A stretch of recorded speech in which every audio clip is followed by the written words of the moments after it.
Hello all, it's bus day. Woo! Super exciting day. The first two flights went fantastic. Was a little bit nervous about getting there late, but I made it just on time to the first airport. Second transition worked great. I'm in beautiful sunny California, outside of, you guessed it, Taco Bell. So there were no Ubers or Lyfts available at the airport, so I took the only taxi there. Didn't ask what the charge would be to go the 62 miles to my destination to pick up the bus. Hopped right in, and I saw that meter climbing ridiculously high and fast. It was going to be well over a $200 cab ride, so I thought, you know what, I will get dropped off at the next town, and I'll get an Uber or a Lyft. Dropped me off at the Home Depot, which was perfect because I wanted to get a tape measure anyway, because I forgot it at home. Inside the bag there's a tape measure, so got that, yay. And I'm now at Taco Bell because there's still no Uber or Lyft drivers available. So I'm on my way to get to the bus and stranded at Taco Bell, waiting for one of the companies that put the taxis out of business, essentially, to be able to give me a ride. I did find 3 taxi cab companies nearby. 2 of them are no longer working numbers. Go figure. The one that was available has 1 car, and it's nowhere nearby. So I reached out to Jason, let him know the situation.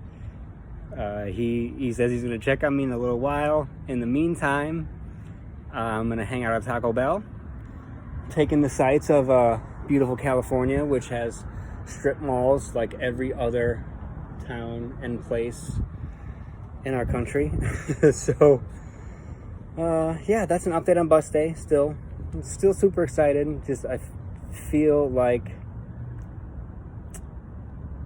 I should have just sucked it up and paid the $200 ridiculous cab ride. And taxis wonder why Uber and Lyft are putting them out of business, because that's insane. Uber and Lyft both say it's like $45 to get me there, which is great. But there's no one driving right now at 11:30 something in the morning. So that's the first update on our Skoolie bus journey after the great announcement that we're doing the Skoolie bus journey. So I'm taking the sights a little bit. Cheers.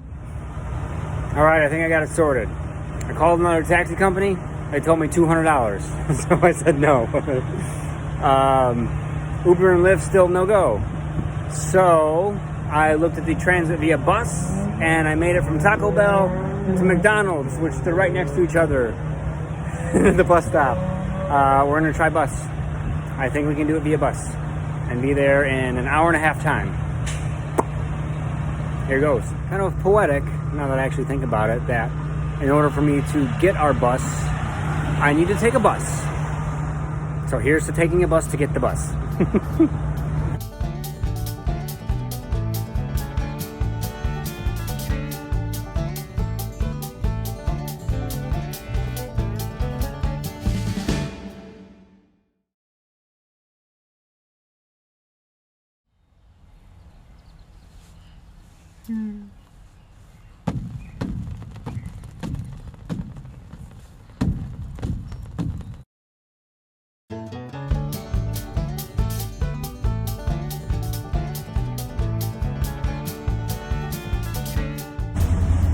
Catching bus number 1 was a success.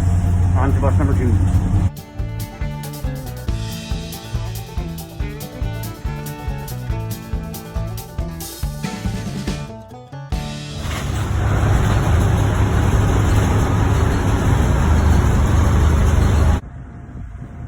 Well, I made it. I'm not angry. The sun's just really bright, so I have to squint my eyes. I'm trying not to wear my glasses, which will tint, and you won't be able to see them. That was a journey. I was a little worried for a bit there when I was stranded in Delano with over $5,000 cash in my pocket and with very little hope for a ride.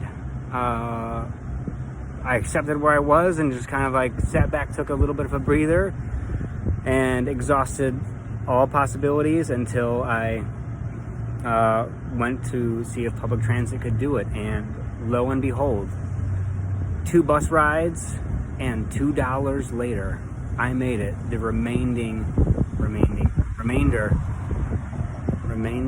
I'm tired. Remaining. I made it the remaining 40 something miles, and I'm now 4 miles away from where our new bus is, and I messaged Jason. He is on his way, so we're here. Yes! Ah!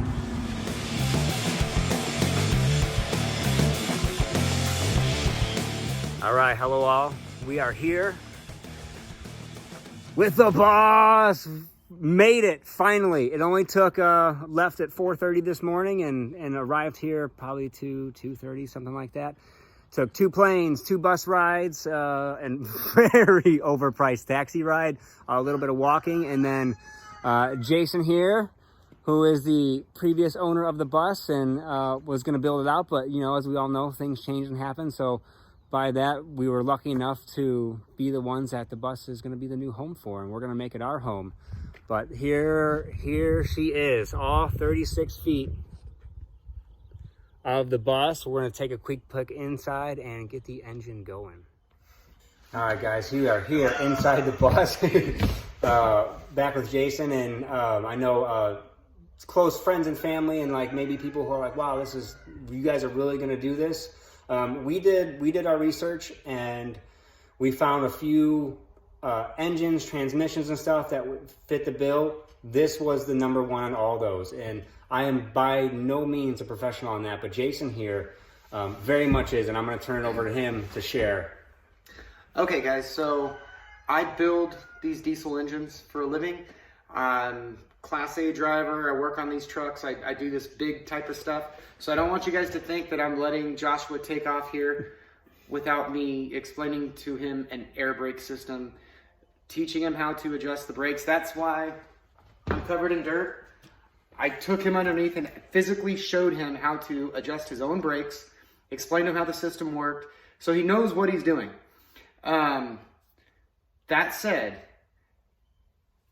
if you're going to start building a house on top of an engine platform, it's very important the engine and transmission you get. And a lot of it has to do with repair cost or just ease of working on something, because you could have an engine that maybe it's not expensive for the parts, but if they have to take half of your engine bay apart to get to that engine, it's a big problem. That's why this bus is just a really nice fit, because everything's completely accessible. The parts are cheap for an engine. I mean, they're not cheap for a car. This engine, this transmission, there's no computer. It's a very simple system and very reliable. They've been building this engine for absolutely years. The Cummins is one of the best diesel engines you're ever gonna get. If I were making a trip from California to Missouri in a 30-year-old bus, this is the engine and transmission I would do it in. That said, I did also explain to him that he is taking a bus that's 30 years old. Yeah. Halfway across the country. He understands what he's doing. He's got his fingers really, really crossed. Yes. All the good vibes and intentions for us in this journey upcoming. And then shout out to Jason. This is what he does. He builds things. He showed me around his property. A lot of really great cars, vehicles, mostly diesel, but he does some other stuff too. He has his own channel with tons of stuff on there. What's yours? My channel, CV Customs. I'm sure you guys probably put it in the description for me. But we do engine swaps. So I build engines and put them in vehicles. I mainly put diesel engines in vehicles, and I build hot rods, like old school cars. But I do them with energy efficiency in mind. That's just the direction I take, which is normally why I put diesel engines in them. Fantastic. Much more efficient. Yeah, and that's why that's the route we wanted to go to with this. And without further ado, let's hear it. All right, guys, let's start it up. Oh, what a beaut. Let's look at all your space. Oh, where's the bed gonna go? So we're most likely going to do the bed. The reason I got the tape measure from Home Depot was along the way I'm going to measure the space out, send it to Brittany, so she can start playing with some designs and floor plans. We definitely want to do kind of some angles and depths and have some walkways here. The jury is out on the roof raise, and yeah, we're most likely going to do it. So Looks like you've got plenty of room, dude. we got plenty of room. So maybe we'll talk about it some more. Like we went from roof raise to being talked out of a roof raise from I think it was Moto Giant, I want to say it is, but I'll look back at that, and he's about a 6-foot dude. So yeah, we're gonna see, because that's a lot of work if we do undertake that. But yeah, for sure, bed's most likely coming back here. Do a skylight, seating area up front, and it's going to be a lot of work that you guys will get to see along the way, because we're going to chronicle as much of it as we possibly can, so you can perhaps get a good kick out of it, learn some tips and tricks, and we're going to build off of those who have come before, because we're definitely not going into this blind. We're doing our research, and we're going to shout out to all those that we've kind of going to pull together and make it our own the best way we can. All right, big suggestion. Right here, that's where your shower should be. All right, by the door?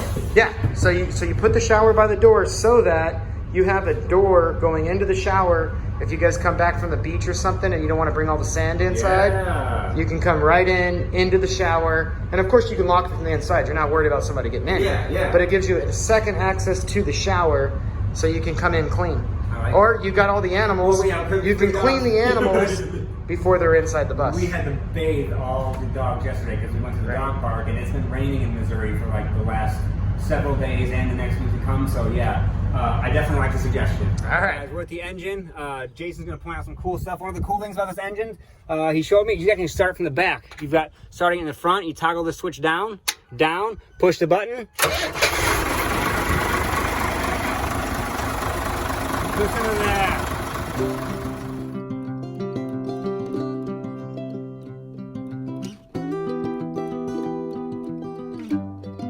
All right, here we are, about 75 miles down the road. I made my first stop to fill up. It went cool. Bus has been running great so far.